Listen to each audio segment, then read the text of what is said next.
Hey everyone, welcome back to the 2017-2018 school year. For those of you that don't know me, my name is Allison Barton. I am the Instructional Technology Specialist for the school. My office is located in the Media Center. If you just ask Miss Allen or Miss Helton, they can show you where I am. I look forward to working with you this year. As many of you know, my husband and I are expecting our third child any day now. So I will be with you hopefully this first week that teachers come back, and then I will be going out on maternity leave until the middle of October.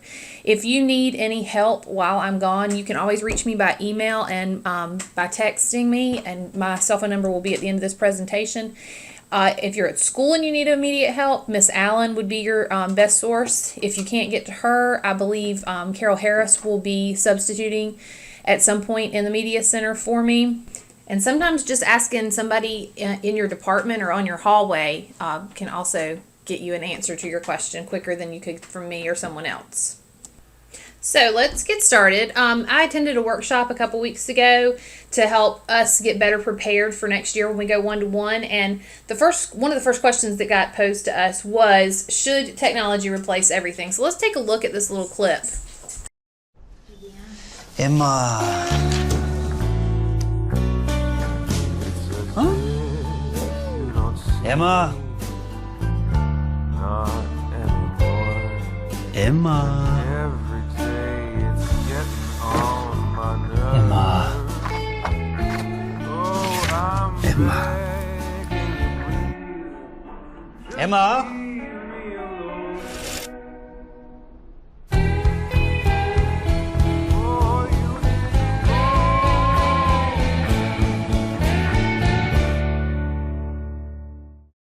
So clearly, technology should not be replacing everything, but in this day and age, technology is playing a huge role in our modern day classrooms, and most of you know that.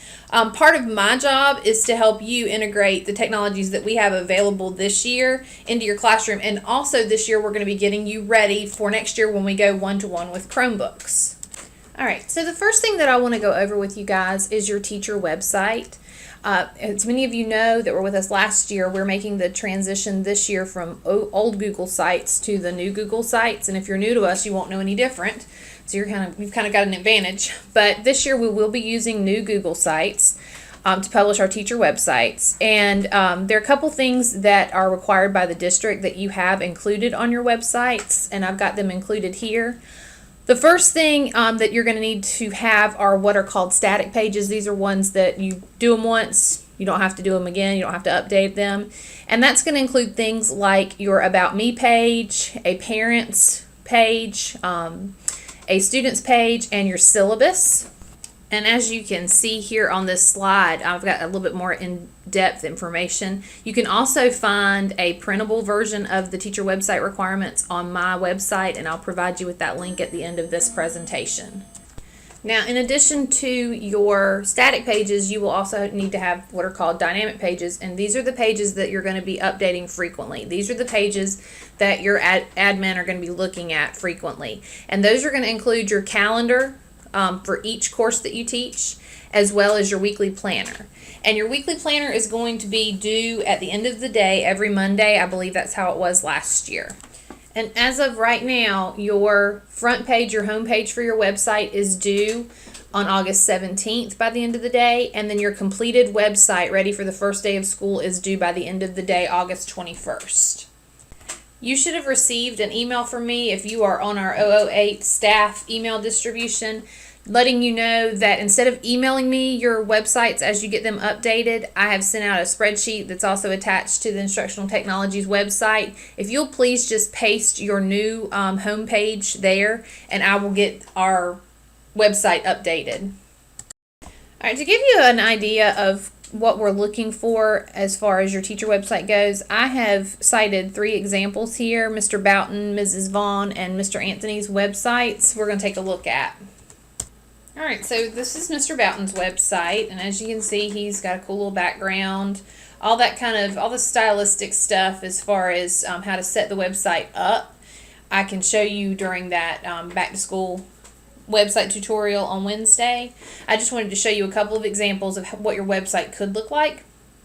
So if you notice, he's got his About Me page at the top, and it's very simple. You don't have to go into anything fancy. You don't even have to include pictures if you don't want to. He's got his schedule, or a page for his schedule. Yeah, he already knew what his schedule was. His contact info, that's important.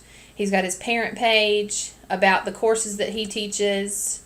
Let's take a look at that. That just is a brief overview of each of the courses that he's going to teach this year. He has a message to his students. And then if you notice, the menu continues over here on the right. He's got his assignment calendars up and posted for each one of his sections that he's teaching. And then some more information for each one of his courses. And I believe that's where his syllabuses are going to go. So that was Mr. Boughton's. Here's Miss Vaughn's site. Again, very similar, just different choices. And then at the top, she has her 2 courses that she's teaching. And you'll find her assignment calendars there. You should see it pop up here in just a second. That's got all of her documents for those courses, and then her weekly planner. And there you can see she's got her weekly planners from last year. And again, I can show you how to do that so that your weekly planners will just automatically populate onto your website. You don't have to do anything special if you want to come to that training on Wednesday. All right, and then last but not least, we'll take a look at Mr. Anthony's. Again, you can choose however to decorate your homepage however you want to. Here's your class calendar, and you see he's put both of the classes that he's teaching, his pre-calculus and his geometry, are in one place. His weekly planners.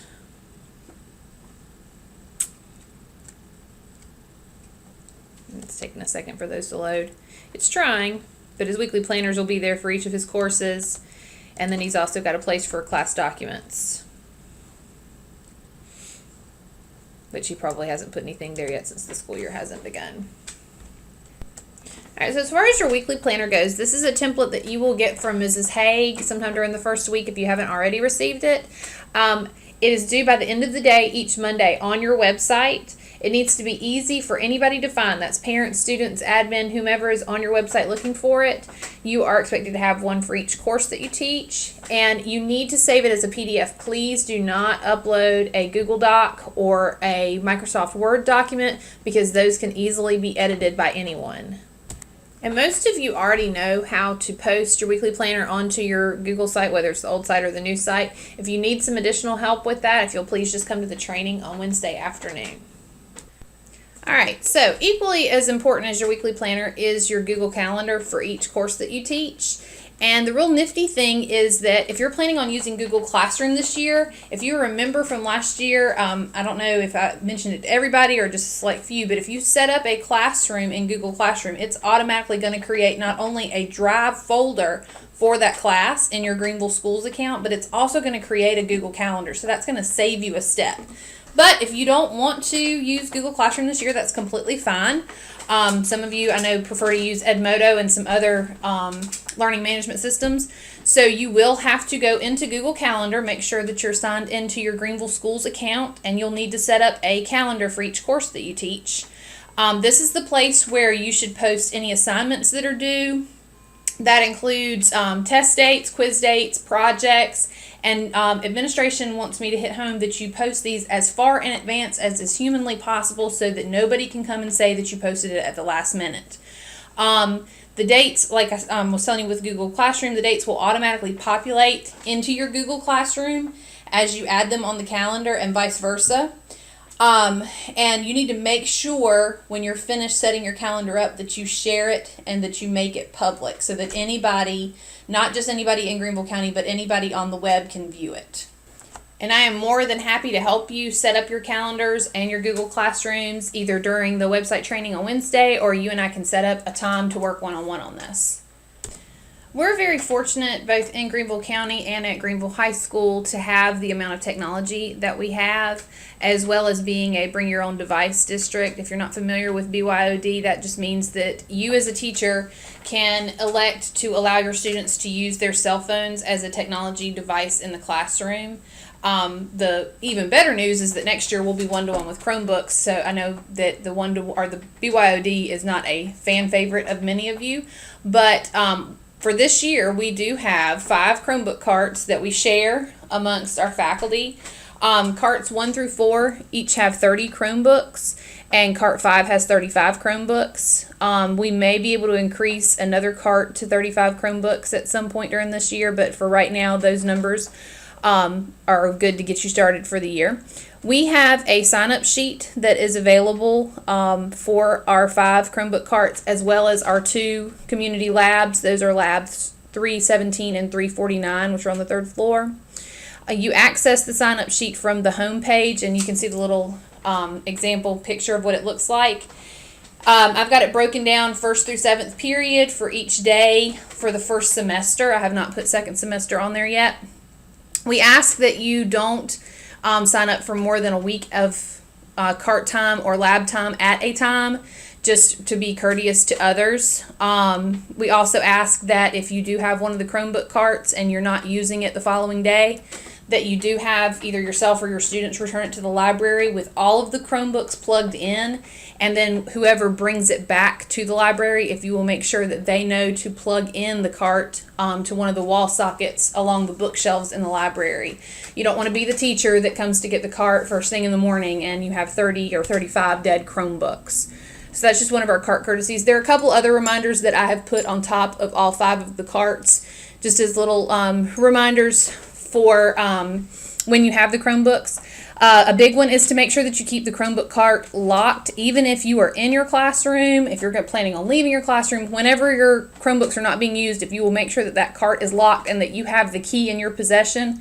We've had several instances over the past 2 years that I've been here where Chromebooks have gone walking, and it could have been easily prevented if those carts had been locked at the time.